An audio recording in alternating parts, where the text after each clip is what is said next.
How come some people seem to get smarter each year while most people seem to suffer from an invisible decline of their mental abilities? Let's investigate this together. And why is this important? Well, if we don't do anything to keep our mental abilities, we will see a decline in what we are able to know and to do with our mind. So we need to continue to develop our mind as we get older to compensate for this and not lose our mental abilities. We can follow both the advice and the example of Charlie Munger, who wrote this book, Poor Charlie's Almanack. And it's described as point 21 in the last chapter, The Psychology of Human Misjudgement. And it's really interesting to see how Charlie managed to remain so sharp in his mind and up to date while he was 99 years old. I think one of the contributing factors that he managed to stay so sharp and up to date on many topics was that he continued to use his mind. He didn't just retire at 65 and then didn't use his mind anymore, but he stayed active. He read every day, studied. And Charlie, he writes in the book that his experience is that it becomes more difficult to learn new things as we get older, but that we can really continue to maintain our previous levels of skill by continuing to use our mind and use these abilities. One example that he shares in the book is that he saw many old bridge players that were really, really good. So just because they continued to play and then they remained at this high level even though they became old. My own observation is that those who continue to work rather than retire, they stay both mentally sharp and they live longer. I might be wrong about this, but that is my observation, that people who continue to work, use their mind and focus on solving problems each day, they keep their mind younger than people who retire and then stop working. Charlie, he worked until the end of his life. He was 99 and he was just a few weeks before getting 100.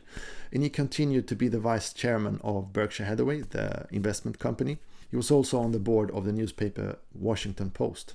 And I think that because he continued staying active and working even after 65, that then he became this kind of mentor figure and he developed this worldly wisdom.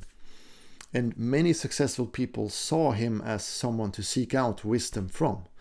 So this was a direct result of him continuing to developing himself and continuing to learning. And why is it important to talk about this? Well, if you're in your 20s, your mind is probably at its sharpest point. But then when you get into your 30s, maybe you don't learn as fast as you did when you were in your 20s. But if we continue using our mind and really practicing it and keeping it sharp, then we will continue to be able to make smart decisions. We will have a high quality life. We will take better decisions with our money. We can also see examples where both Charlie Munger and Warren Buffett, they played bridge to stay mentally sharp. So they had this hobby that they did in their free time, several hours per day. And then when they did their financial decisions, they had practiced that side of their brain to make smart decisions and to look at different alternatives. So what they did in their free time really helped them what they did while they were working.